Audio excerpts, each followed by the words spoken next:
The rain fell in sheets over the French Quarter of New Orleans, turning the cobblestone streets into rivers of reflected neon.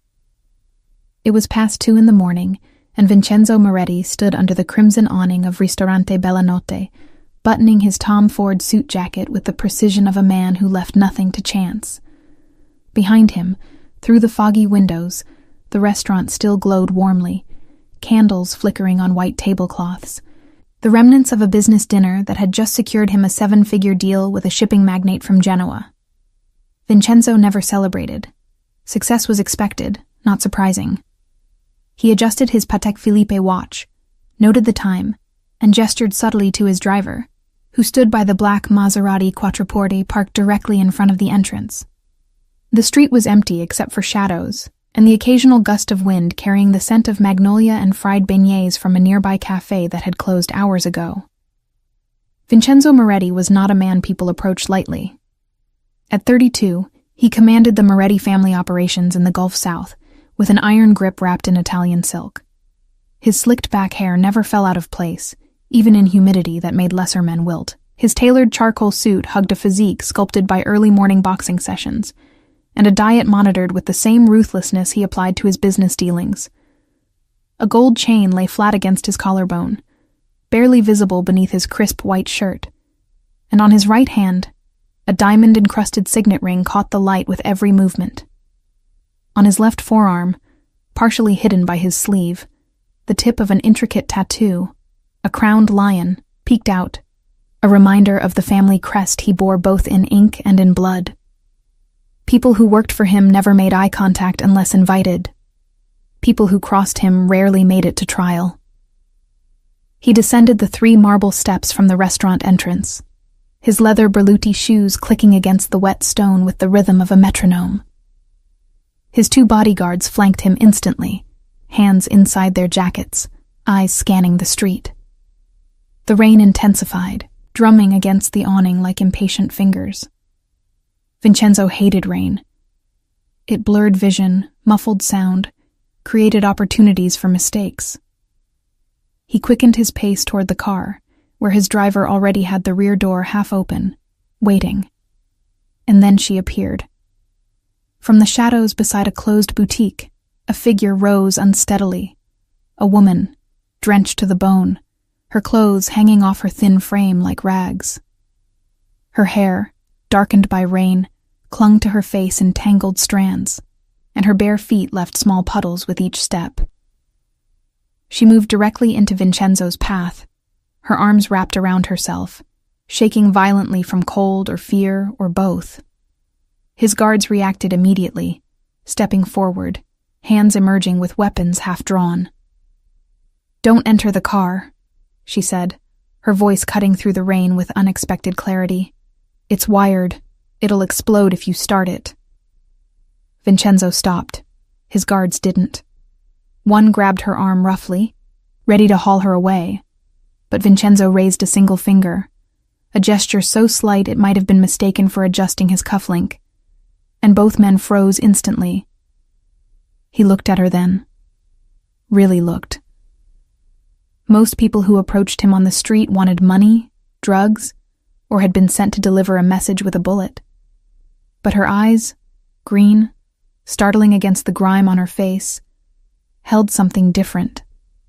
Not desperation, not madness, certainty.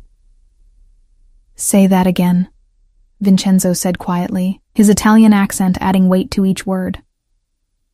"Your car," she repeated, pointing with a trembling hand toward the Maserati. "There are wires. Under the bumper. I saw 2 men working on it about an hour ago. They didn't see me. I was sleeping against the wall there." She gestured toward the boutique entrance where a small alcove provided minimal shelter. "They had tools. They kept looking around, checking if anyone was watching. When they left, I crawled closer and looked. There are wires, thin ones, connected to something metal." The rain continued its assault, but the world seemed to narrow to just the 3 of them, Vincenzo, the woman, and the car 15 feet away that suddenly looked less like transportation and more like a coffin. His driver, sensing the shift in atmosphere, stepped back from the open door instinctively. Vincenzo studied the woman's face for deception, for the telltale signs of a setup, but found none. Her hands shook. Yes, but her gaze never wavered. She wasn't lying. More importantly, she wasn't asking for anything. "Marco," Vincenzo said without turning his head, addressing the shorter of his two guards, a man whose previous career in the Italian Army's bomb disposal unit made him invaluable. "Check it." Marco moved immediately, dropping to one knee beside the Maserati, pulling a small flashlight from his jacket. The beam cut through the darkness beneath the chassis, illuminating the undercarriage. Seconds stretched into minutes. The woman remained where she stood, water streaming down her face, her eyes never leaving Vincenzo's. He noticed details now. The way her clothes, though filthy, had once been quality pieces. A cashmere sweater reduced to threads, jeans that might have cost $200 in another lifetime. She wasn't homeless by birth. She'd fallen there. Marco stood abruptly, his face pale despite his professional training. "Boss, she's right. C4, maybe half a pound, wired to the ignition. Professional work. Military grade. If you'd turned that key." He didn't finish the sentence. He didn't need to. The street seemed to tilt slightly, though Vincenzo's expression never changed. Someone had tried to kill him. Not with a bullet in a dark alley or poison in his wine, methods he expected and guarded against, but with precision timing and technical expertise. Someone knew his schedule, knew this restaurant, knew he'd be alone in the car with his driver. Someone inside his organization had betrayed him, and this woman, this shivering ghost who'd crawled out of the rain like an omen, had just saved his life. "Get her in the second car," Vincenzo ordered. "Now." His guards hesitated only a fraction of a second before one of them moved to guide the woman toward the black SUV that had been following at a discreet distance. She pulled back initially, fear flashing across her face, the instinctive terror of a wounded animal presented with a cage. "I'm not going to hurt you," Vincenzo said, stepping closer, his voice dropping to something almost gentle, a tone his men had never heard him use. "You just saved my life. Let me repay the favor. What's your name?" She looked at him for a long moment, searching his face for truth. "Rosa," she finally whispered. "My name is Rosa. Rosa." He repeated it, the Italian pronunciation making it sound like a prayer. "Get in the car, Rosa. You're freezing. We'll get you somewhere warm." She allowed herself to be led to the SUV, climbing into the back seat with the awkward movements of someone whose body had forgotten what comfort felt like. Vincenzo slid in beside her, maintaining a respectful distance, while his remaining guard took the front passenger seat. The driver pulled away from the curb smoothly, leaving Marco and the other security team to deal with the bomb and the implications of its existence. Inside the vehicle, the heater blasted warm air that made Rosa shiver even harder, as her body remembered what temperature was supposed to feel like. Vincenzo removed his suit jacket without a word and draped it over her shoulders. She flinched at the gesture, but didn't refuse it. The jacket, still warm from his body and smelling of expensive cologne and tobacco, enveloped her like a shield. "Where do you live?" Vincenzo asked. Rosa laughed, a sound without humor that died quickly. "I don't." "How long?" 3 months, maybe 4. I lose track of days." Vincenzo nodded slowly, processing this information with the same analytical mind that had built his empire. "And you just happened to be sleeping outside my restaurant tonight." "The smell," Rosa said softly, staring at her hands in her lap. Hands that were raw and cracked from exposure. "When they cook, the smell comes out through the vents. Garlic, olive oil, basil. It reminded me of before. So I started sleeping there. I'm sorry. I didn't mean to trespass or—" "You saved my life," Vincenzo interrupted. "You could have stayed quiet. Watched me die. Probably collected a reward from whoever planted that bomb. But you didn't. Why?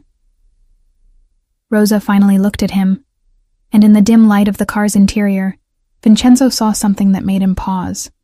Strength buried under layers of trauma and exhaustion. Intelligence dimmed, but not extinguished by months of survival on the streets. Because I know what it's like to be silent when you should speak, she said. I did that for years, stayed quiet when I should have screamed, and it almost killed me. So when I saw those men, when I realized what they were doing, I promised myself I wouldn't be silent again. Not ever. The car glided through the empty streets toward Vincenzo's estate in the Garden District, and he found himself studying this woman who'd emerged from the rain like something out of a Renaissance painting, a fallen angel covered in mud but still somehow luminous. Questions multiplied in his mind. Who was she before? What had she run from? And why? In a city full of homeless people, full of desperate souls who would have ignored a bomb for the promise of $5. Had she been the one to speak? Vincenzo's estate sat behind iron gates and walls covered in climbing jasmine, a 3-story Greek Revival mansion that had belonged to a cotton magnate before the Moretti family acquired it in the 1960s, through means that were never discussed in polite company. The car pulled through the gates at 3:15 in the morning, and Rosa's eyes widened as she took in the columned portico, the manicured gardens still lush despite the late hour, the fountain in the circular driveway where stone dolphins perpetually spouted water into a marble basin. I can't go in there, she said suddenly, shrinking back in her seat. I'm too dirty. I'll ruin everything.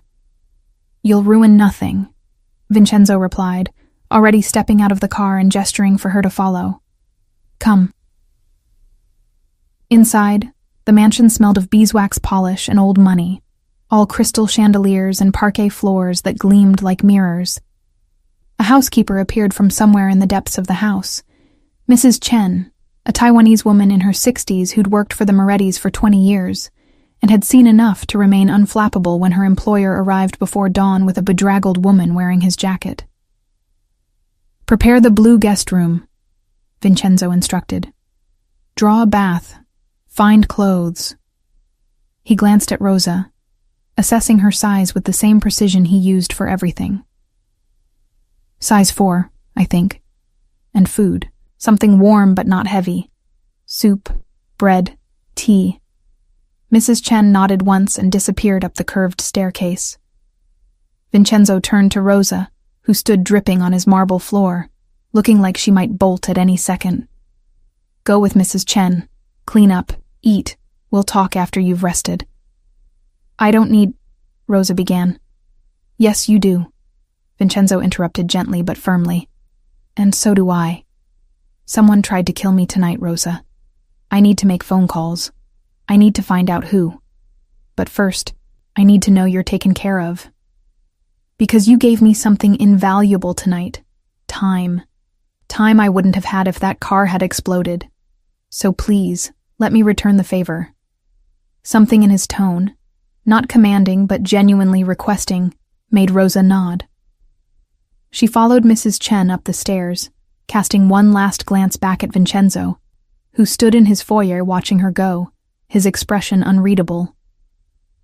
2 hours later, as dawn began to paint the sky in shades of amber and rose, Vincenzo sat in his study surrounded by phones, laptops, and the grim faces of his most trusted men gathered via secure video conference. The bomb had been professional work, military-grade C4 with a mercury switch backup. If the ignition hadn't triggered it, the first sharp turn would have. Marco estimated he'd had maybe 3 seconds before the blast radius would have turned the car into a crematorium. Who knew I'd be there tonight? Vincenzo asked the room, his voice dangerously quiet. The Genoa meeting was scheduled 3 weeks ago. His consigliere, Paolo, replied from the screen. Confirmed twice. Location was shared with the security team, the restaurant, and your personal calendar. So potentially dozens of people, Vincenzo said. But who had the skill to plant a device like that? Who has access to C4 and the expertise to wire it correctly? The Russians, someone suggested. They've been pushing into port operations. The Colombians, another voice offered. They're still angry about the territory dispute in Chalmette. Vincenzo shook his head. This wasn't about territory. This was personal. This was about me specifically. And it was meant to look like an accident. Car bomb, tragic explosion, no clear perpetrator. Whoever did this wanted me dead but the organization intact. Which means... He paused, the realization settling like ice in his chest. It came from inside. The room fell silent. Accusing someone within the family of betrayal was the kind of statement that started wars. But Vincenzo hadn't survived a decade in this business by ignoring patterns. Someone close enough to know his schedule, someone with connections to acquire military explosives, someone who stood to gain from his death but not the family's collapse. The list was short and terrifying. Find out who's been making unusual contacts, Vincenzo ordered. Phone records, bank accounts, travel. Someone talked to someone. Find the conversation. He ended the conference and leaned back in his leather chair, suddenly exhausted in a way that had nothing to do with the late hour. Someone he trusted had betrayed him. Someone he'd probably eaten dinner with, shared wine with, confided in. The thought made his jaw clench so hard his teeth ached. A soft knock interrupted his thoughts. Mrs. Chen entered with a tray containing coffee and cornetti, still warm from the oven. "The young lady is asleep," she reported. "She ate very little but drank 3 cups of tea. She asked me twice if this was real or if she was dreaming." "What did you tell her?" "I told her it was real, and that Mr. Moretti's hospitality, once extended, is not withdrawn lightly." Mrs. Chen paused, studying him with the frank assessment of someone who'd known him since he was a boy learning the business from his father. "She saved your life." "I know. She asked for nothing in return." "I know that too." "That troubles you," Mrs. Chen observed. It wasn't a question. Vincenzo picked up a cornetto but didn't eat it, just turned it over in his hands. "In my experience, Mrs. Chen, everyone wants something. Money, power, protection, revenge. Everyone has an angle. But her..." He shook his head. "She could have let me die. Hell, whoever planted that bomb probably would have paid her to stay quiet if she'd approached them instead of me. But she didn't. She warned me and asked for nothing. I don't know what to do with that." "Perhaps," Mrs. Chen said quietly, "you could start by accepting that not everyone operates under your rules, Mr. Moretti. Some people do good things simply because they're good people. Rare, perhaps, but not impossible." After she left, Vincenzo sat alone with his coffee growing cold, and that observation circling his mind like a prayer he'd forgotten how to finish. In his world, altruism was a weakness to be exploited. Trust was a liability. Kindness was either a manipulation or a mistake. But Rosa had shattered those assumptions with a few words in the rain, and now Vincenzo found himself in unfamiliar territory, owing a debt to someone who claimed to want nothing. He pulled up the security footage from the restaurant's exterior cameras, rewinding to an hour before he'd emerged. There, 2 figures in dark clothing, working quickly under his car, their movements practiced and efficient. He couldn't see their faces, but their body language spoke of training, of professional expertise. And there, in the corner of the frame, almost invisible in the shadows of the boutique entrance, a small huddle of fabric that must have been Rosa, watching. She'd seen them.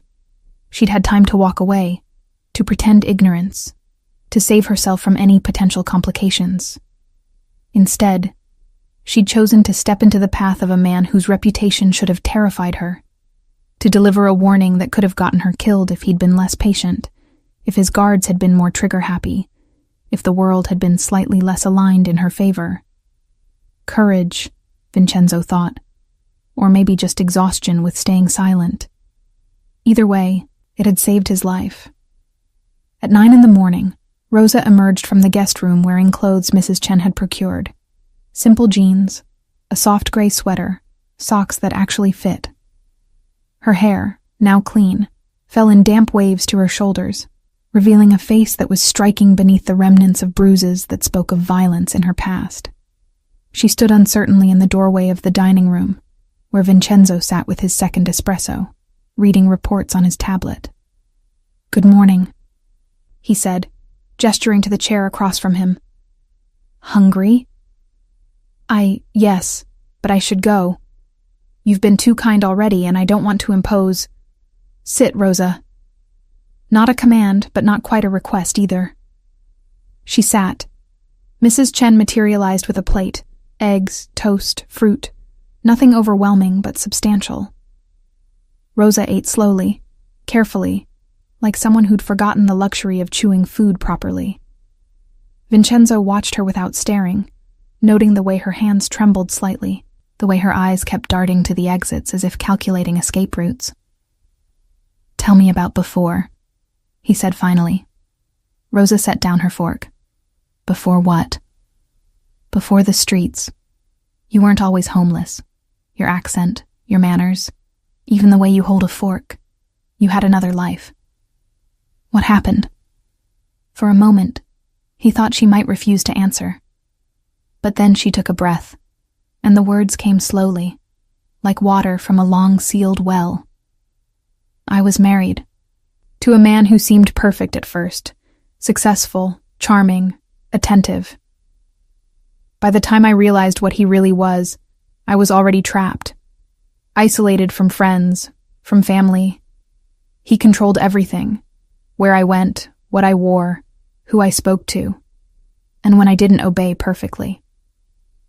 She touched her cheekbone unconsciously, where a faint yellow bruise still lingered. "I tried to leave twice. He found me both times. The second time, he broke 3 of my ribs and told me the next time I ran, he'd kill me and make it look like suicide." Vincenzo's expression didn't change, but his hands tightened around his coffee cup hard enough that his knuckles went white. "So you ran anyway?" "I waited until he left for a business trip. Took nothing but the clothes I was wearing. No phone, no credit cards. He tracked everything. I just walked out and kept walking. Made it to New Orleans because it's big enough to disappear in.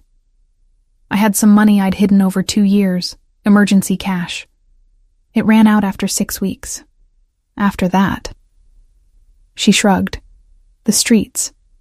Your husband. He's looking for you." "Always," Rosa said simply. "He's not the kind of man who accepts losing, especially not losing something he considered his property."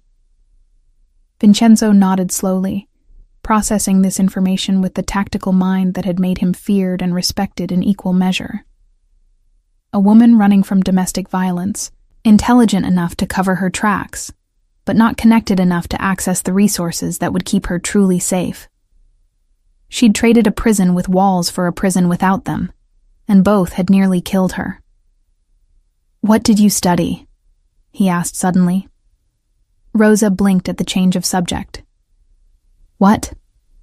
"You strike me as educated. What did you study? Before everything?"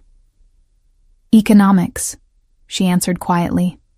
"I had 2 semesters left for my master's degree when I met David, my husband. He convinced me to postpone school, said we'd have plenty of time after the wedding. I never went back." "Economics," Vincenzo repeated, something clicking in his mind. "Can you read financial statements? Understand profit margins? Investment portfolios? Risk assessment?" Yes. Why?" He leaned forward, his dark eyes intense. "Because I'm going to make you an offer, Rosa. And I need you to understand that I don't make offers lightly, and I never make them out of charity." Rosa waited, her green eyes wary but curious. "Someone in my organization tried to kill me last night. Someone close enough to know my movements, skilled enough to plant a bomb that would have worked if not for you. I need to find out who. But more than that, I need people around me I can trust absolutely. And trust in my world is rarer than diamonds and more valuable than gold." He paused. You saved my life asking for nothing in return. That makes you either the most foolish person I've ever met or the most trustworthy. I'm betting on the latter. What are you offering? Rosa asked carefully. A job, as my personal assistant. You'll handle schedules, screen correspondence, attend meetings, review financial documents. You'll live here, in this house, where you'll be safe. You'll be paid well. And in return, I need your eyes and ears. I need someone who can look at my organization from the outside and tell me what doesn't add up. Someone smart enough to spot patterns my own people might miss because they're too close to see them.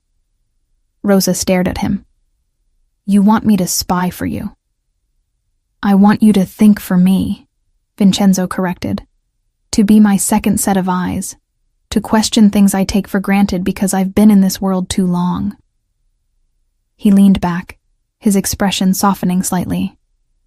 And yes, I'm also offering you protection from a husband who thinks he owns you. Because in my house, under my roof, with my name behind you, he won't touch you. I guarantee it. The offer hung in the air between them, impossible and tempting in equal measure. Rosa looked around the dining room with its crystal chandelier and fresh flowers, at the man across from her who commanded respect with a glance, and probably had enough blood on his hands to paint the walls red, and thought about the alternative. Back to the streets, back to hiding, back to waiting for David to eventually find her, because men like him always did. Why me? She finally asked. You could hire professionals, people with experience. Because professionals have loyalties that can be bought, Vincenzo answered. Because experts come with agendas. Because every person in my organization wants something from me, has calculated what my favor is worth, sees me as a means to an end. But you saw me as a human being about to die, and you spoke up with no calculation, no angle, no expectation of reward. That kind of integrity, Rosa. In my world, that's more precious than any expertise money can buy. She studied his face for a long moment, searching for deception, for the trap that must surely be hidden in such generosity. But all she found was exhaustion that matched her own, and a kind of desperate sincerity that seemed strange on a man so clearly dangerous. I want to say yes, Rosa admitted. But I need to know. What happens when you find whoever betrayed you? What happens when I'm not useful anymore? Vincenzo smiled slightly, the first real smile she'd seen from him. Then you'll have a reference from the head of the Moretti family, 3 months severance pay, and my personal guarantee of protection from your ex-husband.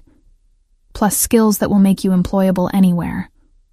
I'm not offering indentured servitude, Rosa. I'm offering a job with an exit plan. But I think... He paused, choosing his words carefully. I think you'll find you're useful longer than you expect. Intelligence and integrity don't expire. Rosa took a breath, feeling the weight of the decision settle on her shoulders. Behind her was a husband who'd nearly killed her, streets that had nearly done the same, and a future that stretched out bleak and cold and short. In front of her was a man who dealt in violence but was offering safety, who commanded fear but was asking for trust, who should have terrified her but somehow didn't. Okay, she said finally. I'll try it, but on one condition. Name it. You never ask me to do anything that compromises my ethics. I won't lie for you. I won't cover up crimes. I won't help hurt innocent people. Business is business, but I have lines I won't cross. Vincenzo laughed, a genuine sound that transformed his face from intimidating to almost boyish. You just demanded ethical boundaries from a Mafia boss. That's either bravery or insanity. Maybe both, Rosa replied, managing a small smile of her own. Fine. Your conditions are accepted. You'll have access to most things, but not everything. Some business I conduct, you'll be better off not knowing about. Can you live with that? As long as you can live with me questioning everything else. Rosa, Vincenzo said, standing and extending his hand across the table. I think this is the beginning of a very interesting partnership. She shook his hand, and for the first time in months, maybe years, Rosa felt something she'd almost forgotten: hope. The first week was an education in contrasts. Rosa learned that Vincenzo Moretti was a man of rigid routines and unexpected kindnesses, someone who demanded perfection in business but showed unusual patience when she stumbled over the complex web of his operations. He woke at 5:30 every morning without an alarm, spent an hour in his private gym where the heavy bag bore the marks of years of precise violence, showered with military efficiency, and was dressed impeccably by 7. Breakfast was always the same: espresso, 1 cornetto, fresh fruit. He read 3 newspapers cover to cover, checked stock markets in 4 countries, and made his first phone calls before 8. Rosa shadowed him through everything, taking notes on her new laptop, a MacBook Pro he'd given her without ceremony, already loaded with encrypted software and access to files that probably would have sent prosecutors into fits of joy if they'd ever seen them. She learned the names of captains and soldiers, shipping schedules and port authorities, restaurants that laundered money, and legitimate businesses that provided cover. She learned which judges were bought, which police captains looked the other way, which politicians owed favors that would never be called in publicly, but always privately. "Doesn't this bother you?"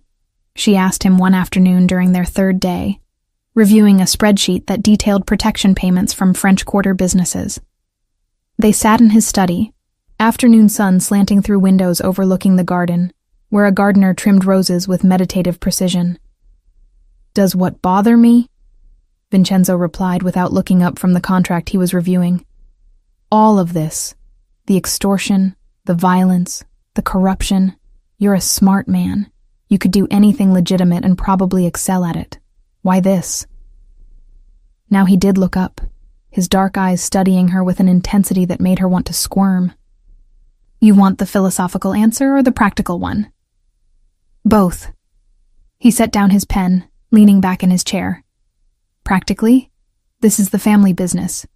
My grandfather started it, my father expanded it, and I inherited it along with the responsibilities and enemies that come with it.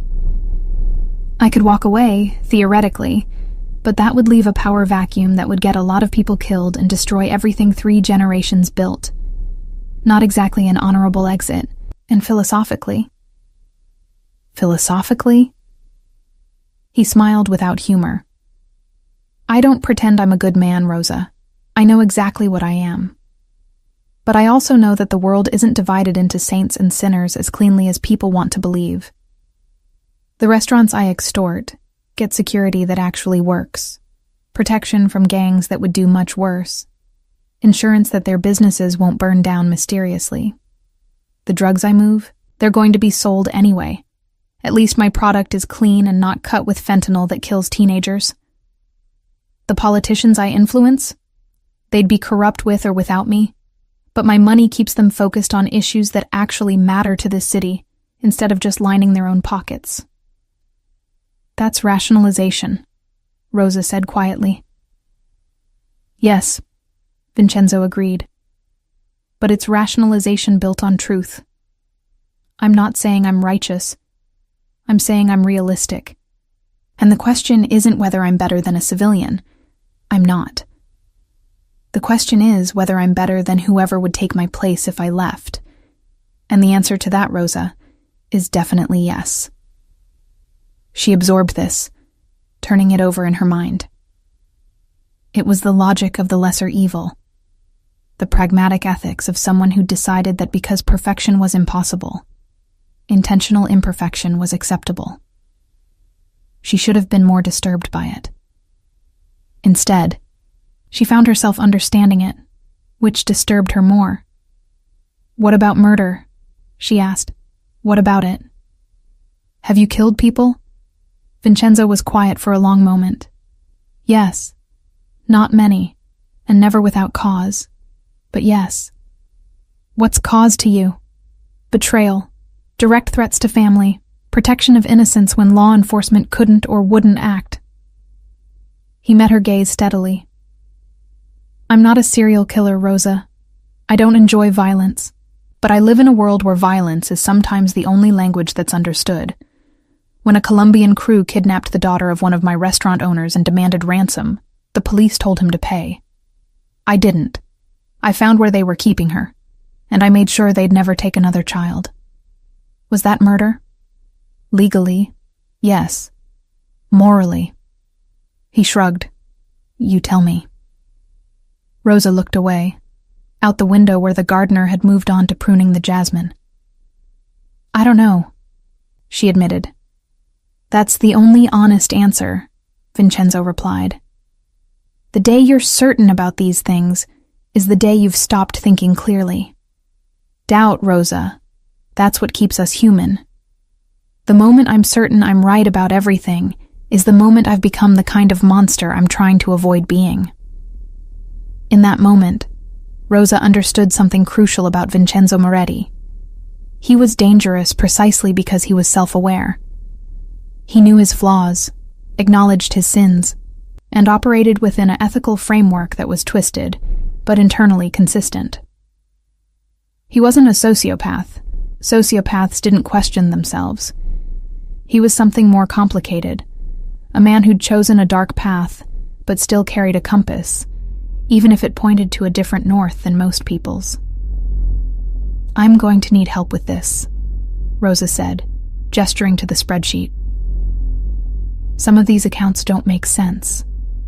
The numbers are too round, too consistent. It looks like someone's skimming, Vincenzo finished, suddenly alert. Show me. She turned the laptop toward him, pulling up 3 months of data from one of their port operations. See here? Every week, exactly $8,000 in equipment maintenance. But when I cross-reference with the actual maintenance logs, which I found in another file, the costs should be varying. Some weeks high, some low, depending on what needs fixing. But this is constant. Like clockwork. And it's been going on for 6 months. Vincenzo's expression went cold, the temperature in the room seeming to drop 10 degrees. Who handles this account? According to the files, a man named Marco Santini. He's your port supervisor. Marco. Vincenzo said the name like a curse. I've known Marco for 15 years. His father served my father. He stood beside me at my sister's wedding last year. He stopped, jaw clenched. He's stealing from me. Maybe it's a mistake, Rosa offered, though she didn't believe it. Mistakes don't run for 6 months in perfect arithmetic, Vincenzo replied, already reaching for his phone. And even if it was a mistake, it's a betrayal. Because someone stealing from the family doesn't steal money, they steal trust. And trust is the only thing that keeps this organization functioning. He made a call, spoke rapid Italian that Rosa couldn't quite follow, and ended it with a curt nod. Marco will be here tonight. We'll straighten this out. What will you do to him?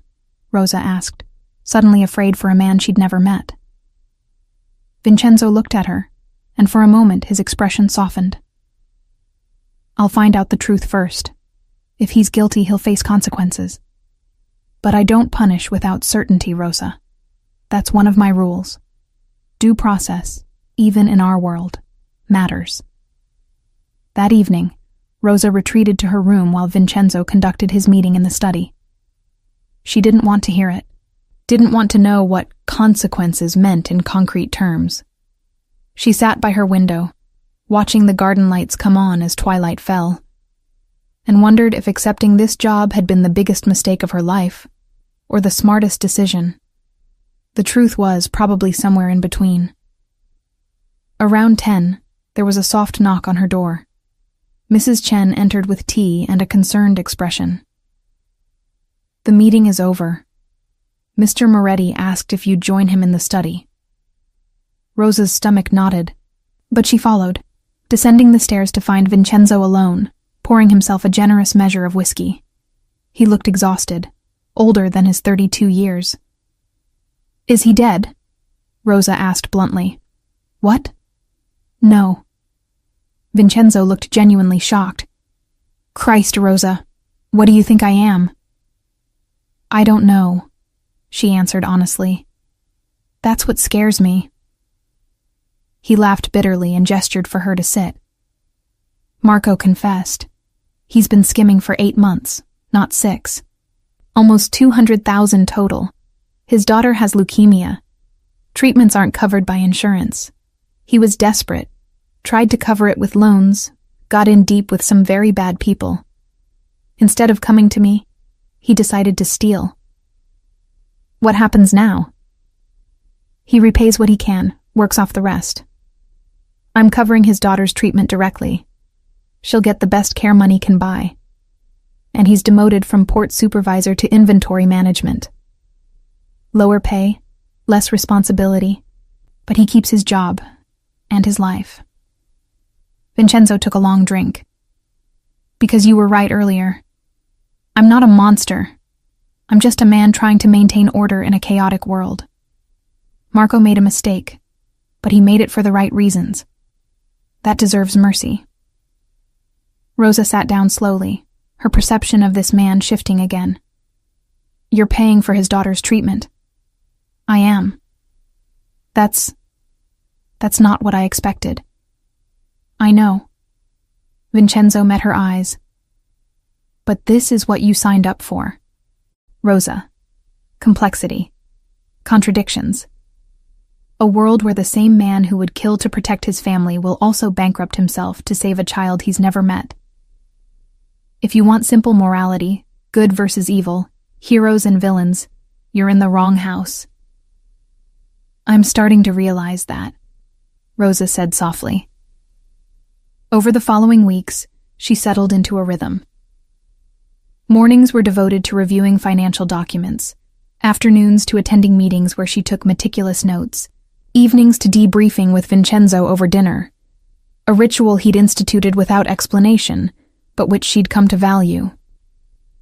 He asked her opinion on everything, and to her surprise, he actually listened. When she suggested restructuring the payment schedule for one of their lending operations to reduce defaults, he implemented it immediately. When she pointed out that their legitimate restaurant business could expand with better marketing, he gave her a budget and told her to hire whoever she needed. She was good at this. More than good. She was exceptional. The economics degree that had been gathering dust in her past life suddenly had application, and her mind, sharp but dormant for so long, awakened with a vengeance. She saw patterns in data that Vincenzo's accountants missed. Inefficiencies in operations that had been accepted as normal, opportunities in market shifts that no one else noticed. You're wasted as an assistant, Vincenzo told her one night as they reviewed third-quarter projections. You should be running a division. I've been here 6 weeks, Rosa replied, laughing. Your people would mutiny if you promoted me that fast. My people, Vincenzo said carefully, are starting to respect you. They see what I see. You're smarter than most of them. You work harder than all of them.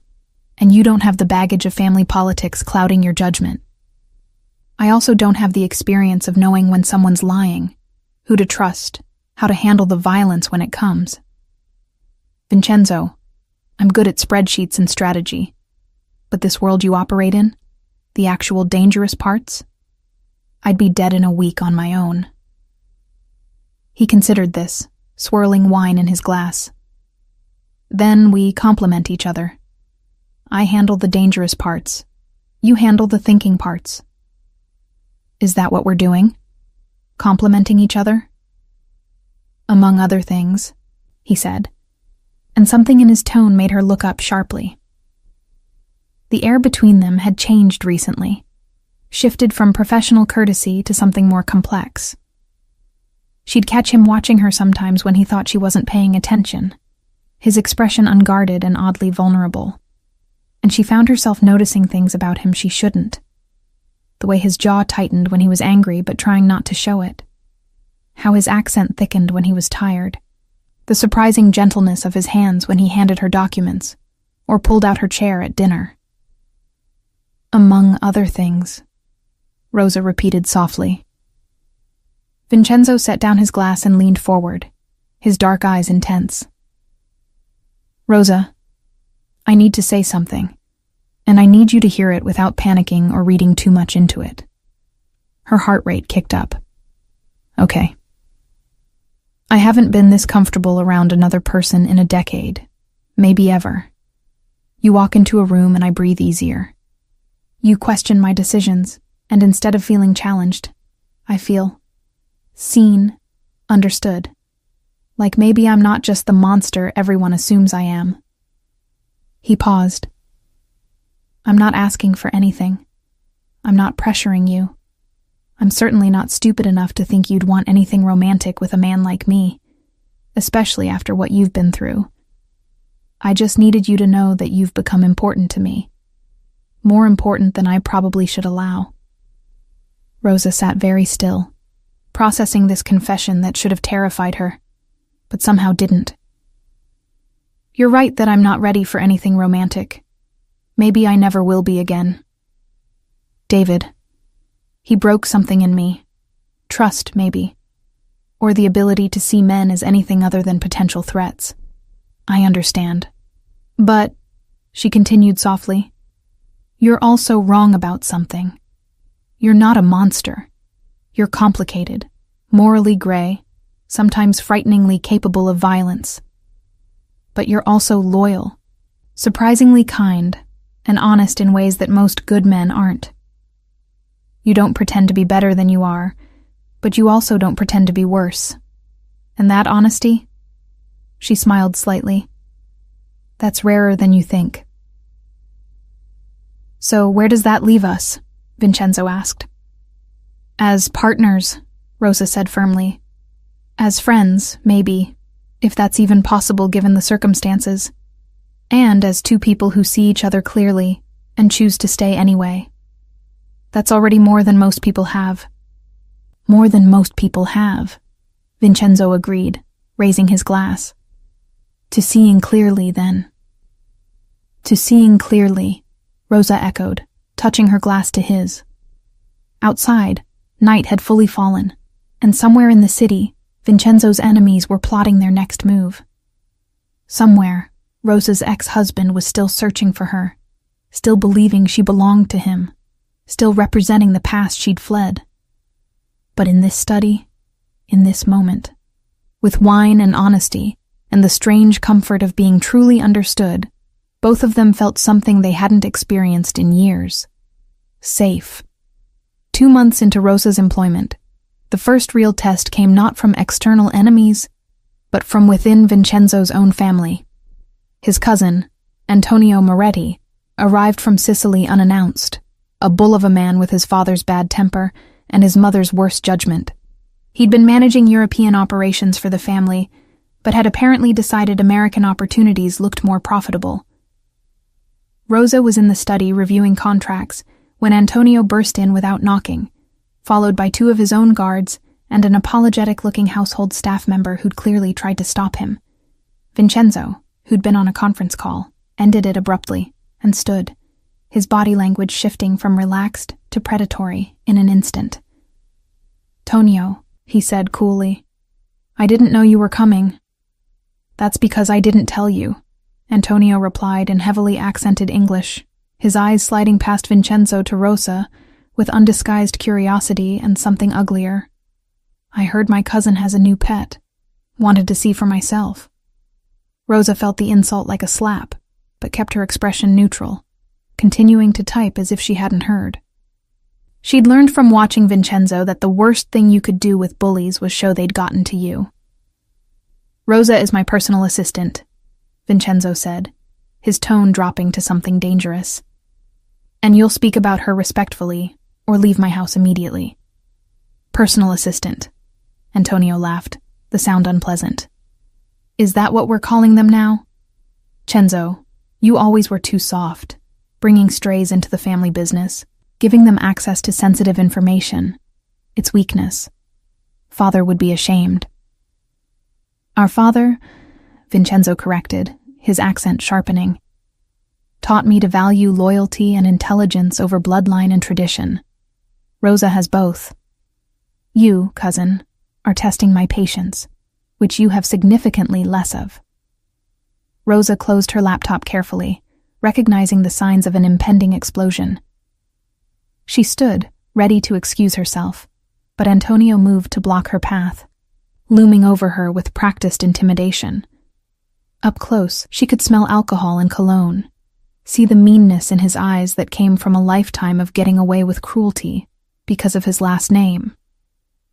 "Tell me, Bella," Antonio said, his voice dropping to mock seduction. "What exactly do you do to earn your keep? Because I'm looking for a personal assistant myself, and I'd love to know what services you provide." Before Rosa could respond, Vincenzo moved with startling speed, grabbing Antonio by the throat and slamming him against the wall so hard the framed paintings rattled. Antonio's guards reached for their weapons, but Vincenzo's own security, who'd materialized from seemingly nowhere, had guns trained on them before they could clear leather. "You don't speak to her," Vincenzo said quietly, his voice deadly calm in contrast to the violence of his grip. "You don't look at her. You don't exist in the same room as her without showing respect. Because she saved my life, Antonio. She has earned protection of this family, and anyone who disrespects her disrespects me. Am I making myself clear?" Antonio's face had gone red, his hands clawing uselessly at Vincenzo's wrist. He managed a choked nod, and Vincenzo released him, stepping back with disgust. "Get out of my house," Vincenzo ordered. "Come back when you've learned manners, or don't come back at all. I don't care which." Antonio left with his guards, throwing venomous looks back at Rosa that promised this wasn't over. The study fell silent, except for Vincenzo's harsh breathing as he struggled to regain control. His hands were shaking, not from fear, but from adrenaline, and barely contained rage. "Are you okay?" Rosa asked softly. "I should be asking you that," Vincenzo replied, not turning around. "I'm sorry, my cousin is. He's everything wrong with the old guard. The entitlement, the cruelty, the assumption that might makes right and women are property. I should have warned you he might show up." "You defended me," Rosa said, moving to stand beside him. "You didn't have to do that. He's family. So are you."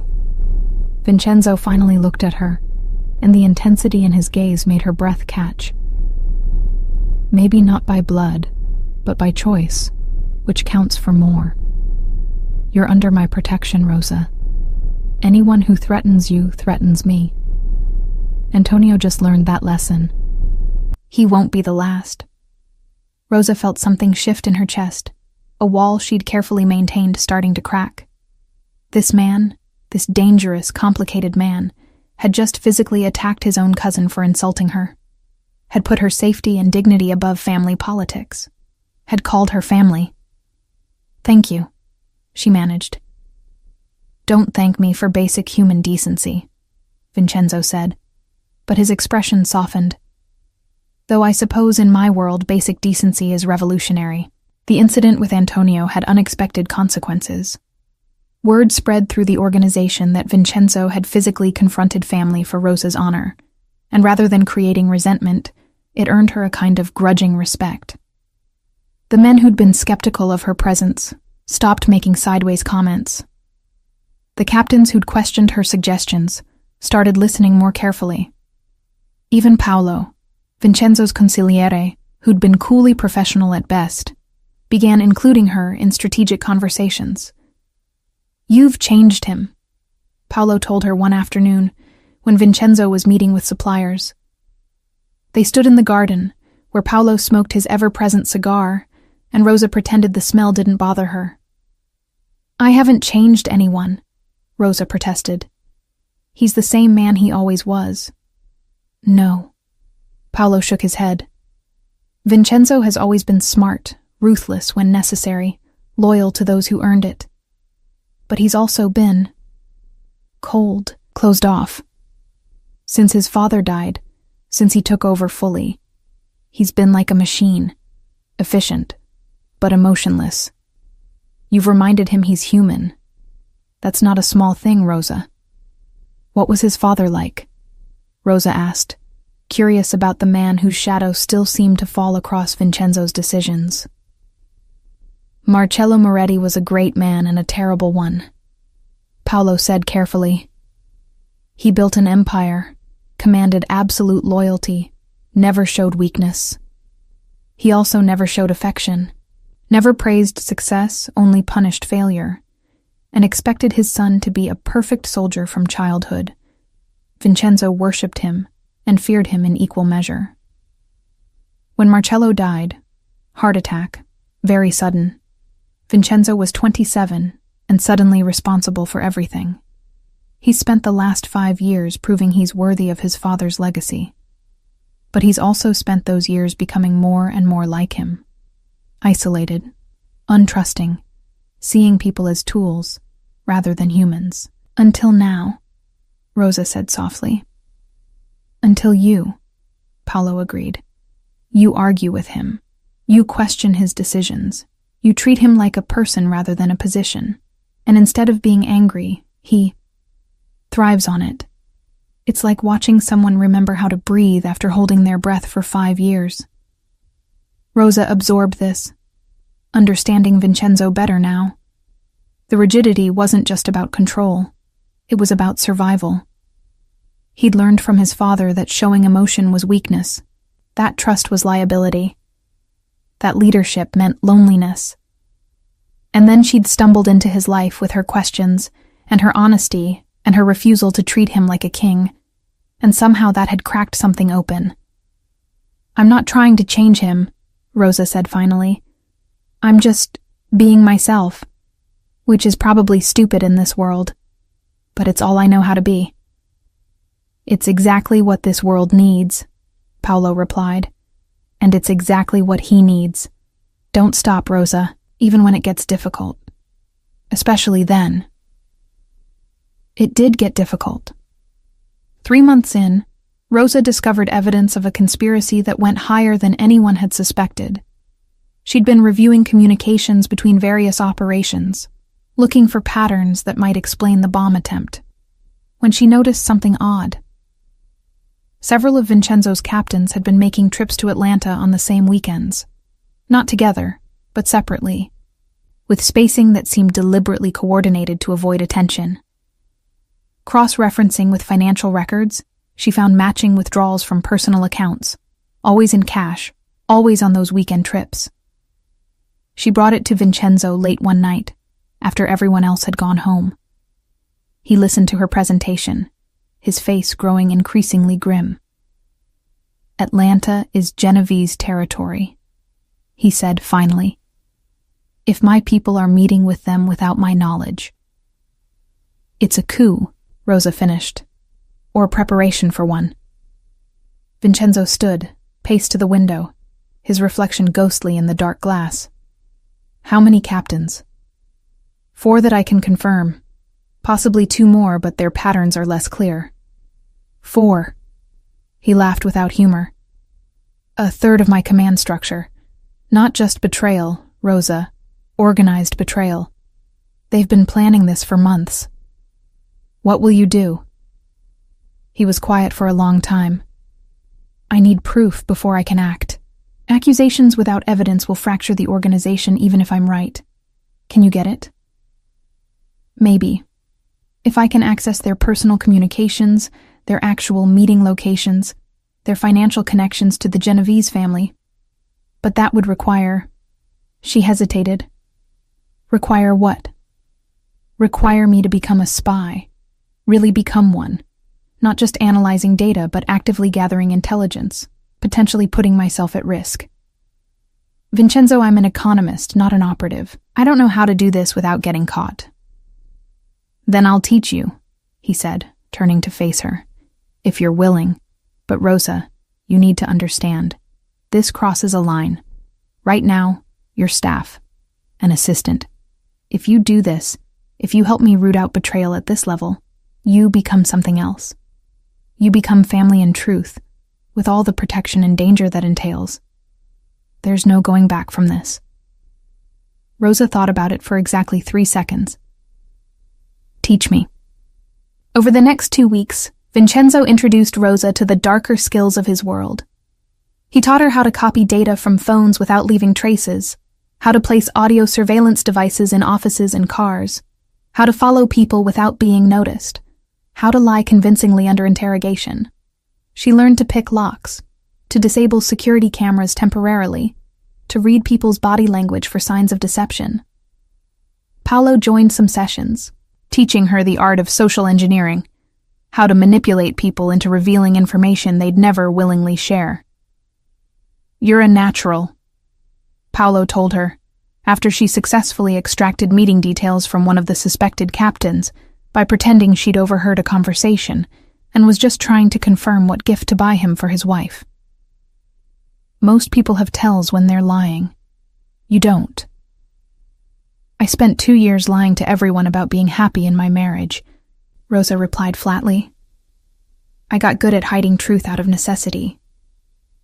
Vincenzo had overheard. After Paolo left, he approached her carefully. "I'm sorry. That training reminded you of bad things." "Everything reminds me of bad things," Rosa said. "But the difference is, this time I'm learning these skills to protect someone I care about, not to protect myself from someone I'm supposed to love. That makes it bearable." "You care about me," Vincenzo said quietly, like he was testing the words. "Of course I do. I wouldn't be doing this otherwise. Even though you're exactly who you are," Rosa interrupted. "Stop waiting for me to realize you're a monster and run away, Vincenzo. I know what you are. I've known from the beginning, and I'm still here. When are you going to believe that means something?"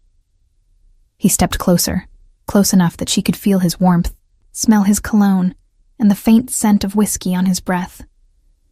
"I want to believe it. God, Rosa, you have no idea how much I want to believe it. But everyone who's ever gotten close to me has either betrayed me or died. My father, my mother, my best friend who turned out to be an FBI informant. Everyone. So forgive me if I'm waiting for the other shoe to drop." "Then wait," Rosa said softly, meeting his eyes without flinching.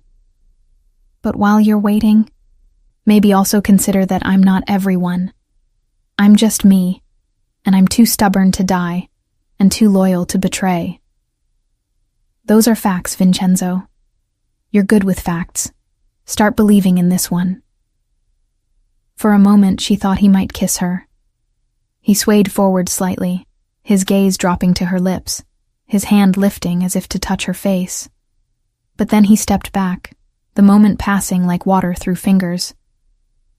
"We should get back to work," he said, his voice rough. "Those captains won't betray themselves." Rosa nodded, ignoring the complicated swirl of disappointment and relief in her chest. She wasn't ready for romance, might never be ready. But she couldn't deny that something had grown between them, something more than friendship and less defined than love. Something that felt like standing at the edge of a cliff with the wind pushing you forward and your common sense screaming to step back. They worked through the night, planning their strategy. Rosa would attend an upcoming meeting in Atlanta, posing as Vincenzo's representative to discuss new distribution channels. In reality, she'd be there to gather evidence of the conspiracy, to record conversations, to confirm identities of the Genovese family members involved. It was dangerous, possibly suicidal if she was caught. But it was also necessary. "You don't have to do this," Vincenzo told her as dawn broke over the garden. "I could send professionals." "Your professionals are the ones betraying you," Rosa pointed out. "Who are you going to trust? No, it has to be me. I'm the only person in your organization who hasn't been compromised." "Well, me and Mrs. Chen." "Mrs. Chen is 70, Vincenzo said, smiling despite himself. "Though honestly, she'd probably be more effective than half my people." "Age brings wisdom," Rosa replied, "and a complete lack of patience for bullshit." They sat in comfortable silence as the sun painted the sky in shades of rose and gold. In a few hours, Rosa would begin the most dangerous assignment of her new life.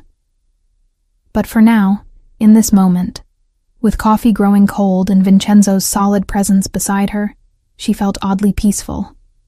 Whatever came next, at least she wouldn't face it alone. The Atlanta meeting was scheduled in a legitimate restaurant, a high-end steakhouse with private rooms where mob business disguised itself as corporate dinner. Rosa wore a wire so thin it felt like spider silk against her skin, hidden beneath a conservative business suit that Vincenzo had insisted she wear. "Look professional," he'd told her. "You're there representing Moretti interests. Act like you belong at the table, and they'll treat you like you do." Then, the flight to Atlanta felt like it took seconds and hours simultaneously. Vincenzo had wanted to come with her, had argued they should present a united front, but Rosa had convinced him that his presence would make the conspirators cautious. She needed them comfortable, arrogant, willing to speak freely. That only happened if they thought they were dealing with a mere assistant, someone beneath their notice. The restaurant was everything she'd expected. Dark wood, leather booths, waiters who moved like trained assassins, and probably were. Rosa was led to a private room in the back, where 4 men sat around a table already cluttered with drinks and appetizers. She recognized 3 from photos Vincenzo had shown her: Captain Marco Russo, Captain Anthony DiNardo, and Captain Joseph Joey Knuckles Castellano. The 4th man she didn't know, but his expensive suit and the deference the others showed suggested he was high-ranking in the Genovese family. "Gentlemen," Rosa said, channeling every ounce of confidence she'd learned from watching Vincenzo negotiate. "Thank you for meeting with me. Mr. Moretti sends his regards and asked me to discuss the new distribution arrangements for the Northeastern Corridor." "Moretti sent his secretary?" Marco said with barely concealed disdain. "Where's Vincenzo himself? Too important to handle his own business now." "Mr. Moretti handles priorities personally," Rosa replied smoothly, taking a seat without being invited, a power move Vincenzo had taught her. "He deemed me sufficient for this discussion. Unless you feel the matter isn't worth your time?" She let the challenge hang in the air, watching them react. The unknown man leaned forward, studying her with sharp eyes. "I'm Thomas Genovese, and you're Rosa. What was it?" "Just Rosa," she said, deliberately vague. "Mr. Moretti values discretion. I'm sure you understand." Thomas smiled, but it didn't reach his eyes. "Of course. Well, just Rosa. Your boss has been a problem for certain parties. He's young, aggressive, doesn't respect traditional boundaries. Some feel he needs to learn his place. And some feel," Rosa said carefully, her heart hammering but her voice steady, "that traditional boundaries are outdated concepts maintained by people afraid of innovation. Mr. Moretti respects strength and intelligence. He has little patience for weakness disguised as tradition." "Is that a threat?" Joey Knuckles growled. "It's an observation," Rosa replied. "But since we're being candid, yes, it's also a warning. Mr. Moretti knows some of his people have been making unauthorized trips to Atlanta. He knows about meetings that weren't disclosed. He knows about financial irregularities." She let that sink in, watching their expressions shift from arrogance to concern. "What he doesn't know yet is who's loyal and who's already committed treason. I'm here to find out." The room fell silent. Marco's hand moved toward his jacket, but Thomas stopped him with a gesture. "You're wearing a wire," Thomas said flatly. "Obviously," Rosa replied, her pulse racing, but her face calm. "Did you think I'd come here unprotected? Every word spoken in this room is being recorded and transmitted. If I don't walk out of here in 30 minutes, that recording goes to law enforcement with enough evidence to charge everyone at this table with conspiracy to commit murder, racketeering, and about 15 other felonies. So let's all stay calm and have a productive conversation, shall we?" It was a massive bluff. The wire transmitted but didn't record remotely, and she had no backup outside the restaurant. But they didn't know that, and the uncertainty made them hesitate just long enough for her to press her advantage. "Here's what's going to happen," Rosa continued, channeling Vincenzo's cold authority. "You're going to tell me exactly what you've planned, who's involved, what the timeline is, what you expect to gain. In exchange, I'll speak to Mr. Moretti about leniency. He's a reasonable man when given reason to be reasonable. And if we refuse? Anthony asked.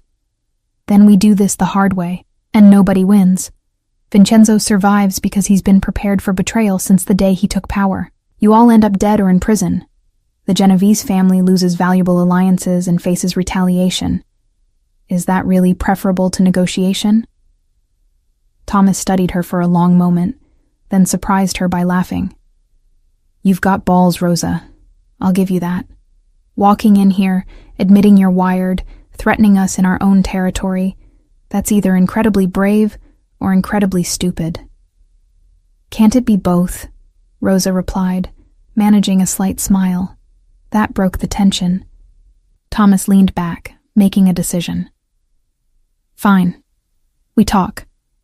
But understand, girl, what we're discussing here, it's already in motion. Too many pieces moving to stop now. Best you and Vincenzo can do is survive it. Over the next 20 minutes, Rosa listened to them detail a plan months in the making. The bomb had been first attempt, meant to look like an accident, letting Antonio take over while appearing grief-stricken and dutiful. When that failed, they'd moved to Plan B, a coordinated strike during the annual family meeting next month, where all of Vincenzo's loyalists would be in one place. Hit them all at once, create chaos, let the Genovese family step in as mediators who would conveniently end up controlling Gulf South operations. Why betray him? Rosa asked. Vincenzo's made everyone rich, kept the peace with other families, modernized operations.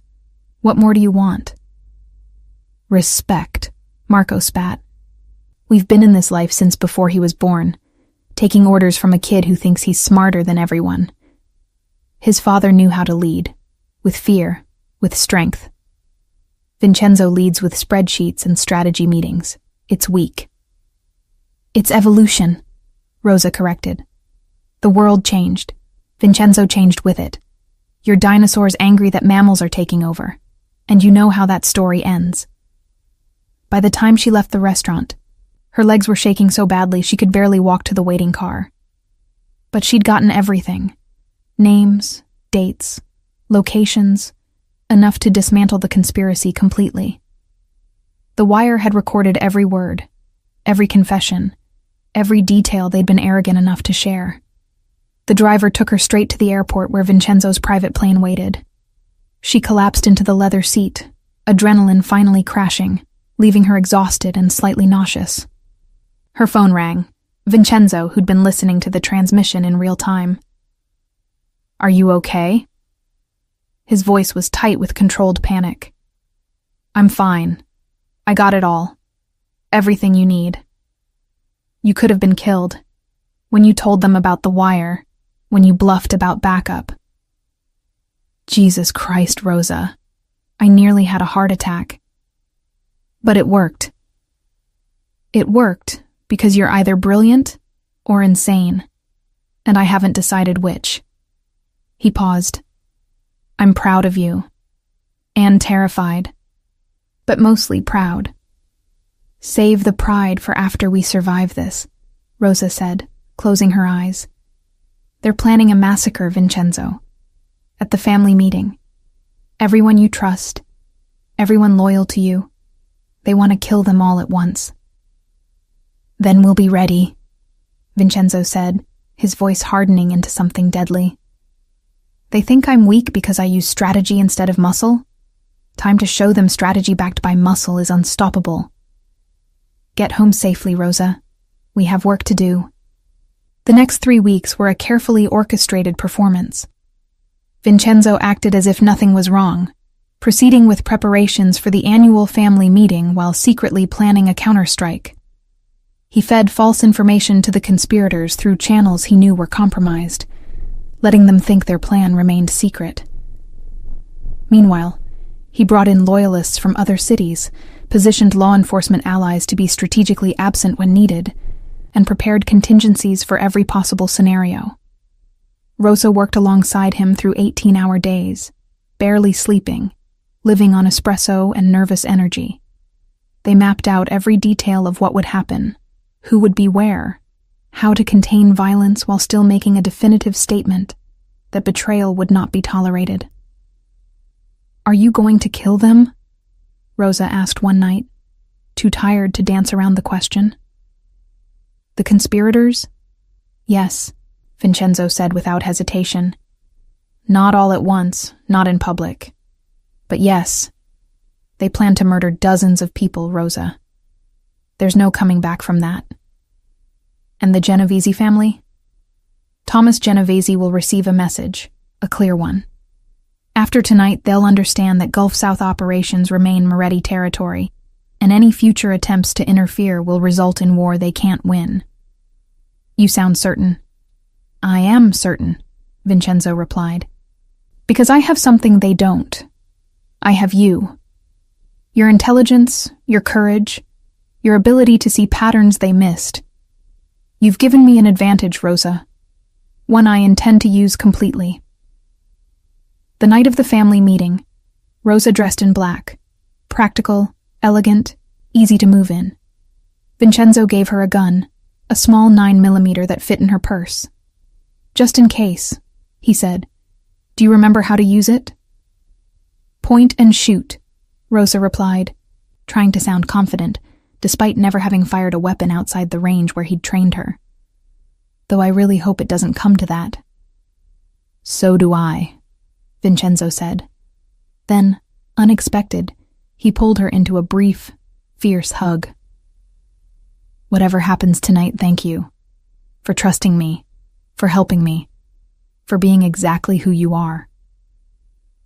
"We're family," Rosa said into his shoulder, breathing in his cologne and the scent that was uniquely him. Family protects each other. The meeting was held in a warehouse Vincenzo owned near the port, neutral ground theoretically, though of course nothing about tonight would be neutral. Rosa stayed close to Vincenzo as families arrived, watching the conspirators file in with false smiles and real weapons hidden under expensive suits. She noted their positions, their body language, the way they clustered together slightly separate from Vincenzo's loyalists. The division was subtle but clear if you knew to look for it. At precisely 8 o'clock, Vincenzo called the meeting to order. He stood at the head of a long table, with Rosa seated to his right, a position of honor that didn't go unnoticed. Paolo sat to his left, and around the table, 20 men who represented the Moretti family's command structure. "Thank you all for coming," Vincenzo began. "We have much to discuss: expansion opportunities, territorial agreements, financial projections for next year. But first, I'd like to address a more pressing matter." He nodded to Paolo, who pressed a button on a remote. A screen descended from the ceiling, and suddenly the restaurant in Atlanta filled the space. Rosa's recording of the conspirators detailing their plot. The sound was crystal clear, every word of betrayal preserved in digital permanence. The room erupted into chaos. The conspirators reached for weapons, but they were already surrounded. Vincenzo's loyalists had positioned themselves strategically, and now guns were drawn in a Mexican standoff that could turn bloody in seconds. "Gentlemen," Vincenzo said, his voice cutting through the panic like a blade. "Lower your weapons, all of you, now." Slowly, reluctantly, guns were lowered. The conspirators looked trapped, desperate, calculating odds that had already turned decisively against them. Marco, Anthony, Joey, and the others who participated in this betrayal, Vincenzo continued, his voice colder than Rosa had ever heard it. "You plan to murder me. Fine. I'm a threat. I understand that logic. But you also plan to murder my loyalists, men who have served this family faithfully for decades, men with families, with children, with legacies that deserved better than a massacre." "Vincenzo," Marco began. "Shut up," Vincenzo snapped. "You don't get to speak. You don't get to explain. You planned this for months, Marco. You who I've known since childhood. You whose father stood beside my father. You chose to ally with the Genovese family, to sell out your own people for what? A promise of more territory? More money? You already had everything, and it still wasn't enough. He walked around the table slowly, stopping behind each conspirator. You thought I was weak because I used strategy instead of just violence, because I value intelligence and planning over brute force. You mistook evolution for weakness. Let me correct that misunderstanding. What happened next occurred so quickly Rosa almost missed it. At Vincenzo's signal, his loyalists moved simultaneously, grabbing the conspirators before they could react. Weapons were stripped, hands were bound, and in less than 30 seconds, the traitors were subdued completely.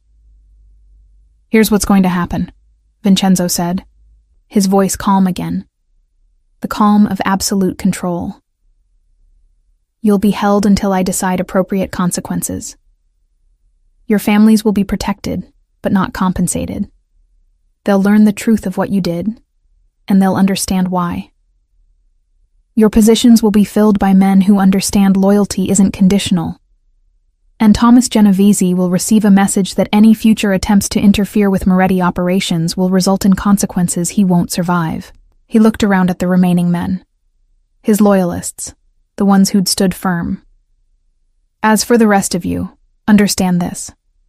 The woman to my right, Rosa, uncovered this conspiracy. She risked her life in Atlanta to gather this evidence. She demonstrated more courage and loyalty than men who've been in this family for decades. From tonight forward, she holds the rank of consigliere, second only to me in authority. Anyone who questions her, anyone who disrespects her, answers to me personally. Are we clear? Stunned silence, then slowly, nods of acknowledgement. Rosa felt her face flush, the weight of what Vincenzo had just done settling on her shoulders. He'd promoted her to the second highest position in his organization, in front of everyone, making it official and irrevocable. Later, after the conspirators had been removed, and the loyalists had dispersed with new orders and new understanding, Rosa found Vincenzo alone in his office at the warehouse, staring out a dirty window at the port lights reflecting on dark water. You didn't have to do that, she said quietly. The promotion, that's going to cause problems. Maybe, Vincenzo agreed, but it's also the truth. You've earned it, Rosa, not through years of service or family connections, but through actual merit. You're smarter than Paolo, braver than most of my soldiers, and more loyal than men who've been with me since the beginning. Why shouldn't you be consigliere? Because I've been here 3 months, Rosa pointed out. Because I'm a woman in a very male world. Because I'm not Italian, wasn't born into this life. Don't have the connections or history that position usually requires. All irrelevant, Vincenzo said, turning to face her. What matters is trust, intelligence, and courage. You have all 3 in abundance. The old rules, the traditional requirements, they're what led to betrayal. Marco had decades of service. Anthony had family connections. Joey Knuckles had the respect of the streets, and all of them were willing to sell me out for a better offer. You, with your 3 months and your economics degree and your complete lack of mob pedigree, stayed loyal when my own blood wouldn't. That means something, Rosa. That means everything. Rosa moved to stand beside him at the window. What will you do with them? The conspirators? Marco and Anthony will be given a choice. Leave the country and never return, or face consequences they won't survive. Joey Knuckles and the others will be demoted, stripped of authority but allowed to live if they swear renewed loyalty.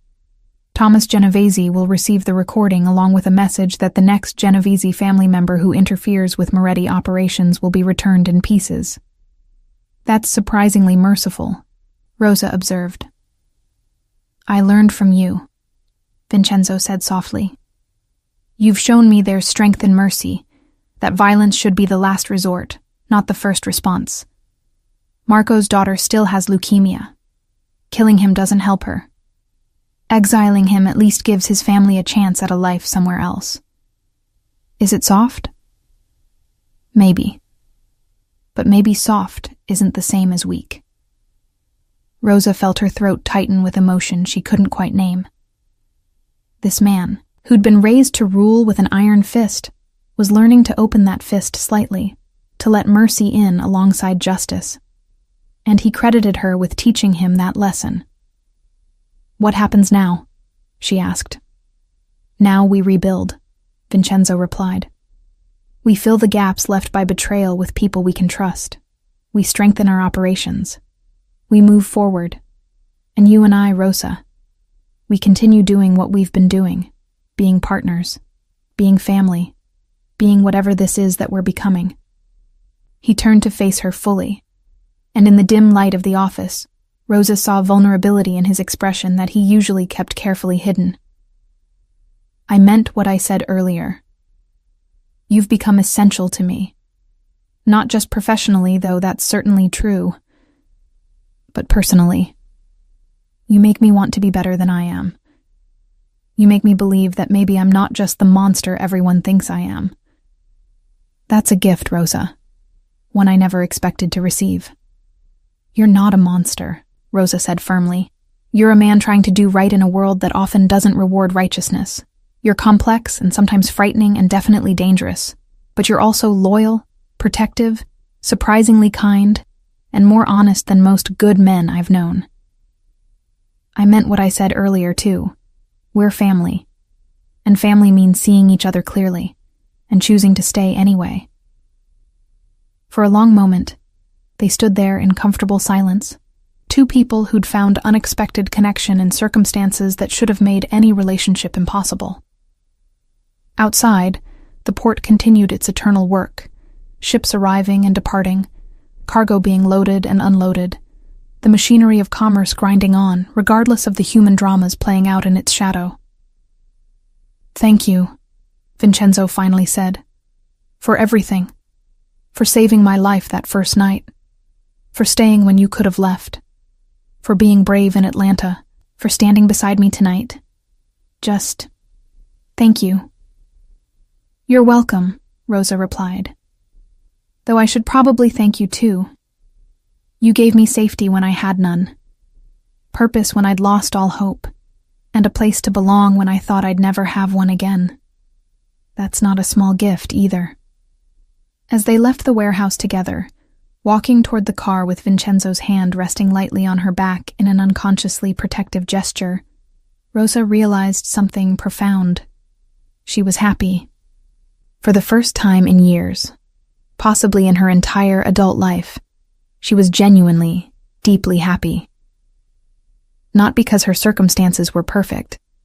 They were complicated, dangerous, morally ambiguous at best. But because she was living authentically, using her intelligence fully, and surrounded by people who valued her for who she actually was, rather than who they wanted her to be. It wasn't the life she'd imagined when she studied economics, dreaming of corporate success and suburban contentment. It was stranger, darker, more complex than any plan she'd made. But it was hers, chosen freely, and that made all the difference. 6 months passed, and the Moretti organization stabilized under its new structure. Rosa proved to be an exceptionally effective consigliere, bringing business acumen and strategic thinking that complemented Vincenzo's instinctive leadership. Together, they modernized operations, reduced violence while maintaining authority, and even managed to negotiate peace agreements with rival families that had been feuding for decades. The organization became more profitable, more efficient, and paradoxically more legitimate, diversifying into legal businesses that eventually would provide cover and eventual exit strategies. But the past, as it always does, came calling. It happened on a Tuesday morning, unremarkable in every way except what it brought. Rosa was in Vincenzo's study reviewing quarterly reports when Mrs. Chen knocked softly. "Miss Rosa, there's a man at the gate asking for you. He says he's your husband." Rosa's coffee cup slipped from her fingers, shattering on the hardwood floor. David. After all this time, he'd found her. Vincenzo was on his feet instantly, his hand moving to the phone. "I'll have him removed. Arrested. Whatever you want." "No," Rosa said, her voice surprisingly steady despite the terror flooding her system. "I need to face him. If I don't, he'll never stop looking. He'll always be this shadow hanging over me. I need to end this. Then I'm coming with you, Vincenzo said flatly. No, this is my fight, Vincenzo. Mine to finish. Rosa, please. She looked at him, willing him to understand. I ran from him once. I've been hiding ever since. If I face him with you standing behind me, it doesn't count. I need to do this myself. To prove to myself I can. To prove I'm not that frightened woman anymore. Vincenzo studied her face, then slowly nodded. 5 minutes. You have 5 minutes, and then I'm coming out there whether you want me to or not. And I'm watching from the security feed the entire time. Deal, Rosa said. She walked out to the gate with her heart hammering but her head high. David stood on the other side of the iron bars, and the sight of him was like a punch to the stomach. Same perfect hair, same expensive suit, same smile that had once charmed her and later terrified her. He looked exactly as she remembered, which somehow made him more monstrous. Rosa, he said, his voice warm and friendly as if they were old lovers meeting by chance. I've been so worried about you. Are you okay? Don't, Rosa said sharply. Don't pretend this is a concerned husband looking for his lost wife. We both know what you are, David. His smile faltered, replaced by something colder. I'm your husband. You belong with me. This little rebellion has gone on long enough. Come home. I am home, Rosa replied.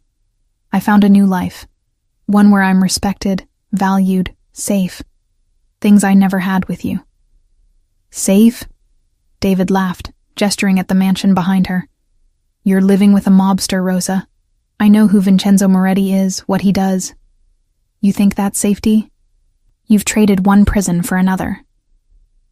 The difference, Rosa said coldly, is that Vincenzo has never hit me, never controlled me, never made me feel like I'm worthless.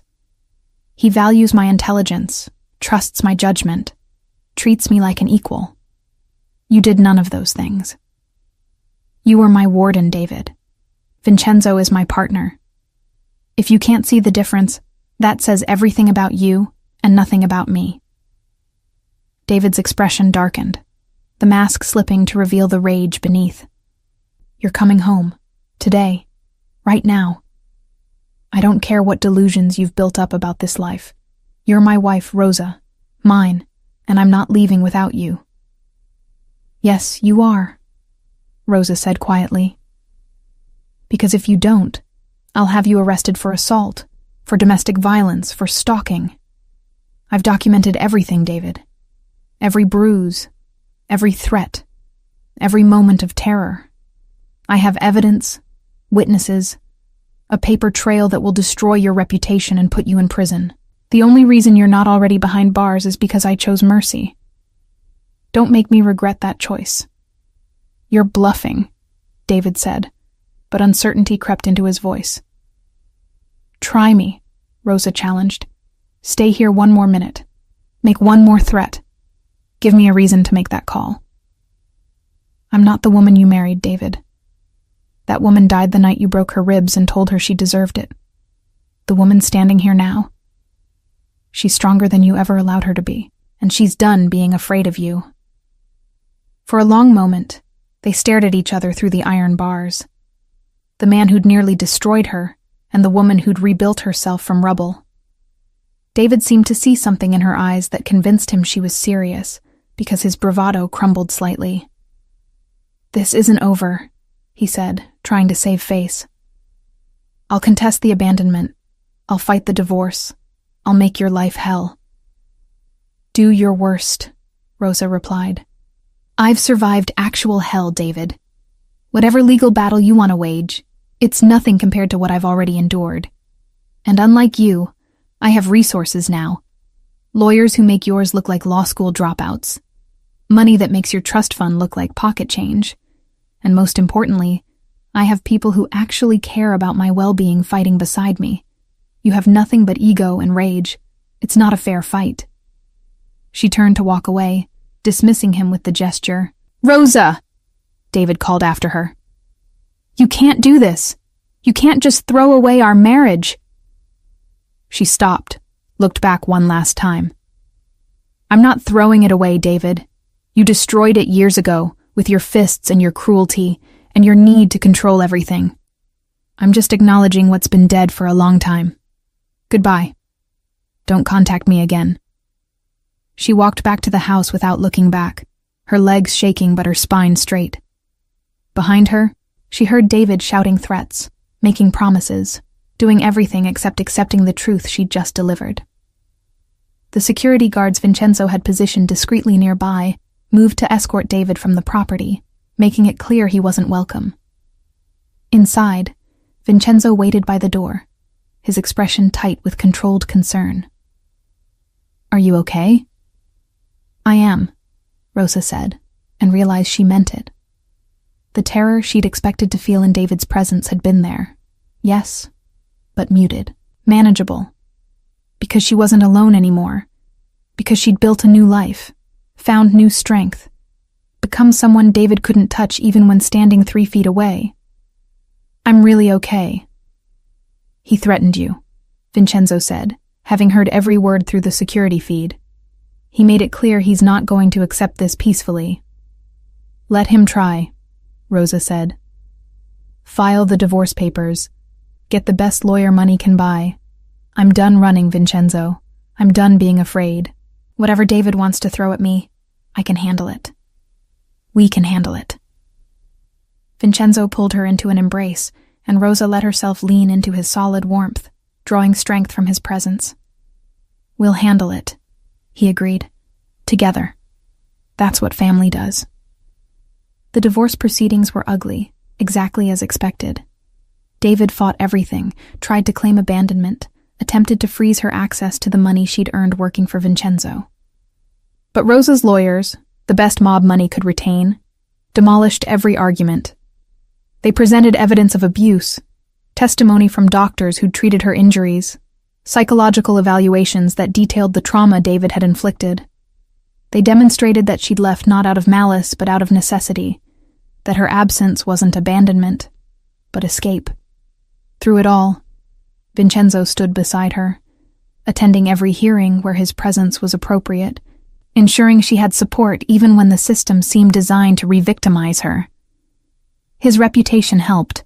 Lawyers and judges who might have been sympathetic to David's position suddenly found themselves remarkably cooperative when they understood that opposing Rosa meant opposing the Moretti family.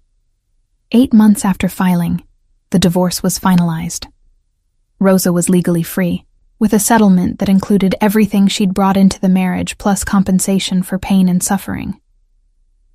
David was left with his reputation damaged, his social standing compromised, and a restraining order that made it clear any further contact would result in immediate arrest. "It's over," Rosa said, holding the signed decree in hands that didn't shake. "It's actually over." "How do you feel?" Vincenzo asked. They stood in his study where so much of their partnership had been forged, afternoon sun painting the room in amber. "Free," Rosa answered. "Lighter. Like I've been carrying a weight I didn't even realize was there, until suddenly it wasn't. David doesn't own me anymore. Legally, emotionally, psychologically. He has no claim, no power, no control. I'm just me. Rosa, whoever that is without him defining it. I can tell you who that is," Vincenzo said softly. "She's the bravest woman I've ever met. She's brilliant, loyal, compassionate despite having every reason to be bitter. She saved my life, rebuilt my organization, and somehow managed to make me believe in things I'd stopped believing in years ago." "What things?" Rosa asked. "Trust. Partnership. The possibility that maybe I'm not destined to end up like my father. Powerful but alone. Respected but never truly known. You've given me something I didn't know I needed, Rosa. You've given me hope." Rosa felt her heart skip, suddenly aware of how close they were standing, how his dark eyes held something more than professional respect or even friendship. Vincenzo. I know, he said quickly. I know you're not ready. Maybe you'll never be ready for something more than what we have. And that's okay. I'm not saying this to pressure you or because I expect anything. I just need you to know that when you are ready, if you ever are, I'll be here. Waiting, hoping, but never pushing. For a long moment, Rosa looked at this man who'd become the center of her world in ways she hadn't planned or expected. This dangerous, complicated man who'd shown her more respect in months than David had in years. Who'd protected her, valued her, seen her truly and chosen to stay. Who'd learned mercy from her and taught her strength in return. She thought about the woman who'd warned him about a car bomb in the rain, desperate and homeless, but still brave enough to speak. She thought about everything that had happened since, the risks, the victories, the gradual building of trust and partnership.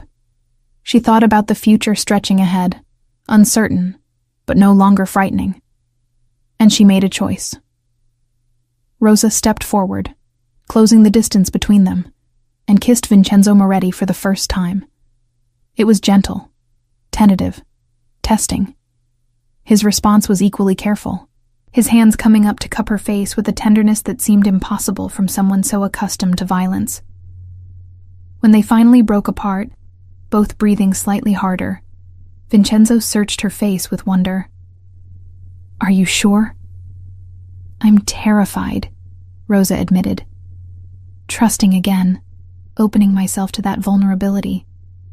It scares me more than anything I've faced since leaving David. But I'm also certain that if I'm ever going to try again, it should be with you. Because you've proven yourself in ways that matter. Not with grand gestures or pretty words, but with consistent actions over time. With patience, with respect, with genuine care for my well-being even when it complicated your life. That's worth being brave for. I won't rush you, Vincenzo promised. We go at whatever pace you need. If that's slow, fine. If you need to stop and step back, we stop. You're in control here, Rosa. Always. Thank you, Rosa whispered. For understanding, for waiting, for being exactly who you are. They stood together in the fading light. Two people who'd found each other in the worst circumstances and somehow built something worth protecting. Outside, Vincenzo's organization continued its work. Somewhere in the city, dangers lurked. Rivals, law enforcement, the perpetual threats that came with this life. But in this moment, in this room, there was only peace and possibility. 3 months later, during the autumn where New Orleans painted itself in shades of burgundy and gold, a new threat emerged, but not from outside the organization. One of the captains Vincenzo had promoted after the purge, a man named Salvatore, had been secretly working with the FBI. He'd been gathering evidence, recording conversations, documenting operations with the thoroughness of someone promised immunity and witness protection. Rosa discovered it by accident, noticing patterns in communication logs that suggested Salvatore was contacting the same encrypted number repeatedly. Following the trail led to surveillance, which confirmed their worst fears. Salvatore was an informant, and he'd gathered enough evidence to potentially bring down the entire Moretti operation. We have to move fast, Rosa told Vincenzo, as they reviewed the evidence in his study. It was past midnight, and they'd been working through dinner, too focused to eat. If he delivers what he has to his handlers, we're done. Mass arrests, RICO charges, everything. The organization doesn't survive it. Can we flip him? Vincenzo asked, already knowing the answer but grasping for options. No. He's in too deep with the FBI. They've probably promised him a new life, complete immunity. Nothing we offer competes with that. Then we stop him before he can deliver the evidence, Vincenzo said grimly. How? If he disappears, the FBI will know we were onto him. That accelerates their timeline, maybe gets them to move on what evidence they already have. Rosa stared at the documents spread across the desk, her mind racing through scenarios and outcomes. Then something clicked, a solution so elegant it almost seemed too simple. We don't stop him. We control what he delivers. What do you mean? Salvatore thinks his cover is intact. He doesn't know we're onto him. So we feed him information. Carefully curated information that leads the FBI in the wrong directions. We let him gather evidence on operations that don't matter, on businesses we're planning to divest from anyway. We make sure what he delivers is technically accurate but ultimately useless. And meanwhile, we restructure everything real, everything important, in ways his evidence doesn't touch. Vincenzo stared at her, then slowly smiled. You want to turn our own informant into a weapon against the investigation? Exactly. It's risky. We have to be absolutely perfect in what we feed him, careful that nothing we let him discover actually harms us. But if we pull it off, the FBI wastes months chasing leads that go nowhere, while we clean up anything actually vulnerable. How long do we have? Based on his communication patterns, maybe 2 months before he's scheduled to deliver his full report. We use that time to give him exactly what we want him to find. The operation was delicate, requiring precision Rosa hadn't known she possessed. Every document Salvatore accessed had to be vetted, every conversation he overheard carefully scripted.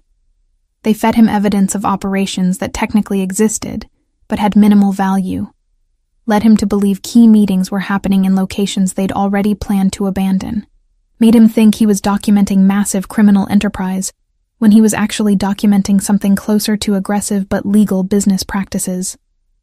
Through it all, the real organization restructured in shadows.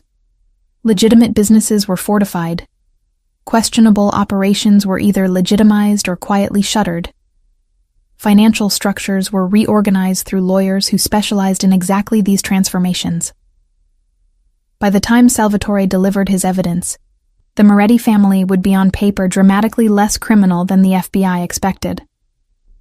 You're orchestrating the organization's evolution, Paolo observed one evening, watching Rosa work through legal restructuring documents, moving it toward legitimacy. Someone has to, Rosa replied. This life, this world, it can't last forever.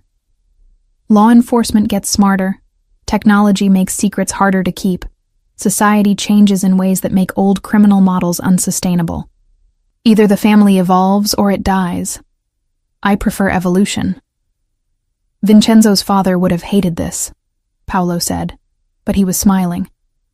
Marcello believed in the old ways, the traditional power structures.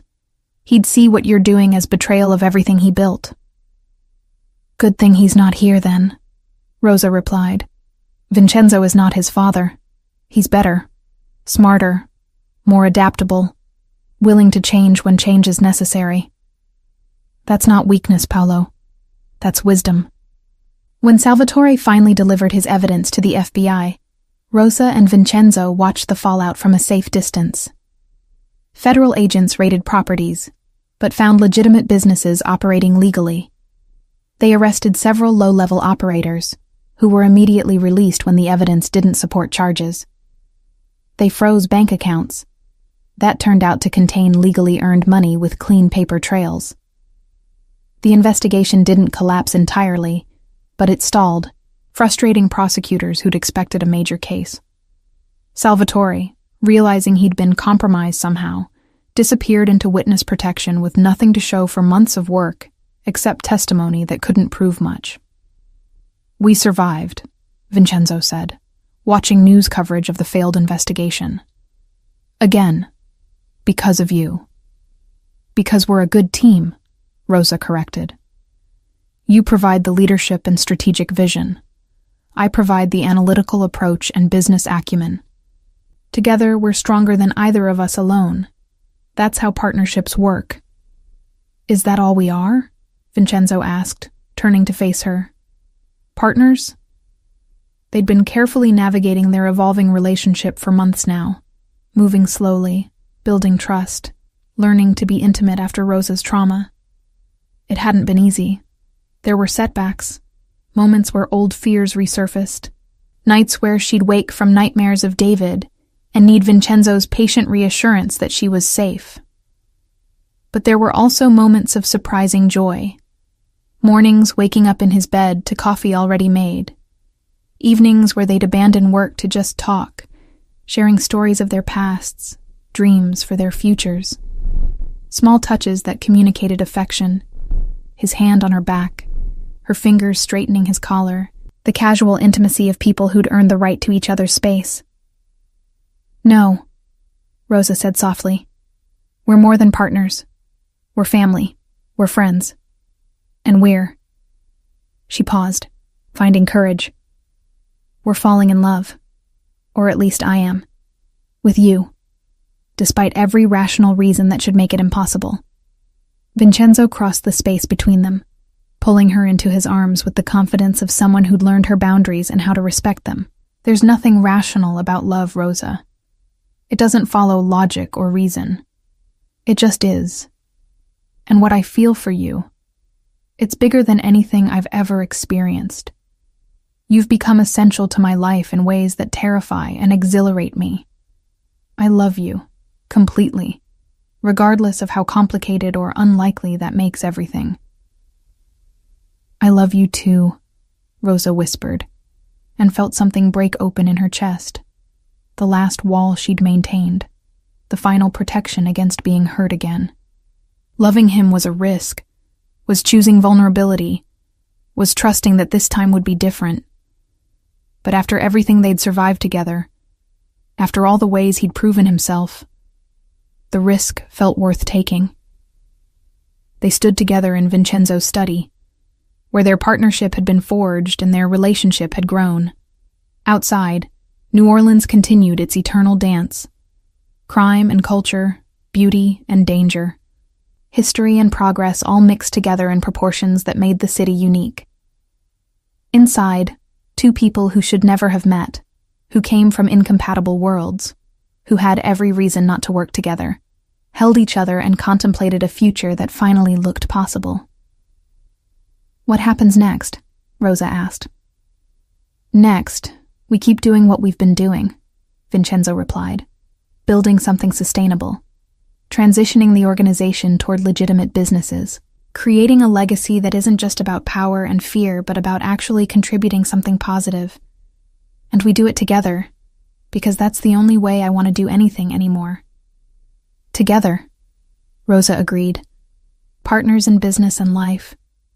"Partners," Vincenzo echoed. "Family, and whatever else we decide to become along the way." 5 years later, the transformation was complete. The Moretti family had divested from most illegal operations, maintaining only the bare minimum necessary to keep connections with the old world while building an empire in the legitimate one. Real estate, restaurants, shipping, all operating legally, all profitable, all providing a foundation for a future that didn't require looking over their shoulders constantly. Rosa had been instrumental in every step. Her business acumen combined with Vincenzo's leadership, creating something unprecedented. A successful transition from organized crime to legal enterprise that preserved power while shedding vulnerability. She'd proven Paolo right. She was orchestrating evolution, and it was working. She and Vincenzo were married in a small ceremony, just family and close friends, nothing ostentatious. Mrs. Chen cried. Paolo gave a speech about how improbable and perfect their match was, and the whole thing felt more like a celebration of what they'd already built than a beginning. "We did it," Rosa said on their wedding night, standing on the balcony of their bedroom looking out at the garden below. "We actually survived everything and came out together." "You did it," Vincenzo corrected, joining her at the railing. "You saw possibilities I never imagined. You had courage I didn't know existed. You saved my life that first night in the rain, Rosa, but you've been saving it ever since in ways that matter more, showing me there's another way to live, another way to lead, another way to be." "You saved mine too," Rosa replied. "When you picked up a desperate woman off the street and gave her more than shelter. You gave her purpose, respect, and eventually love. You saw who I could be when I'd forgotten. That's not a small thing, Vincenzo." They stood together in comfortable silence, watching night settle over New Orleans. Somewhere in the city, their former world continued. The crime, the danger, the eternal struggle for power and survival. But they'd stepped out of that world into something different, something better, something they'd built together from impossible circumstances. The woman who'd warned a mobster about a car bomb never imagined she'd end up here. Married to him, running a legitimate business empire with him, building a future that honored the past without being imprisoned by it. The man who'd been raised to rule through fear never imagined he'd learn that strength could be gentle, that power could be shared, that love was the most dangerous and worthwhile risk he'd ever take. But life rarely goes according to plan. Sometimes it goes better. Sometimes it takes rain and desperation and a moment of courage in the dark and transforms it into something luminous. Sometimes it proves that the most unlikely connections, between a beggar woman and a mafia boss, between someone running from violence and someone committing it, between worlds that should never touch, can become the most enduring. "I love you," Rosa said, not for the first time but always meaningful. "I love you too," Vincenzo replied. "Thank you for saving my life, all the ways you've saved it." "Thank you for giving me one worth living," Rosa answered. Below them, the garden continued its growth. Above them, stars emerged from twilight. And between them, something rare existed. A partnership built on mutual respect, forged in crisis, strengthened by choice, and sustained by love that proved the cynics wrong and the optimists right. Sometimes the best stories start in the worst places. Sometimes courage speaks in the rain to danger, and danger listens. Sometimes two people from incompatible worlds find they fit together perfectly when nothing else makes sense. This was one of those times. This was one of those stories, and this was just the beginning.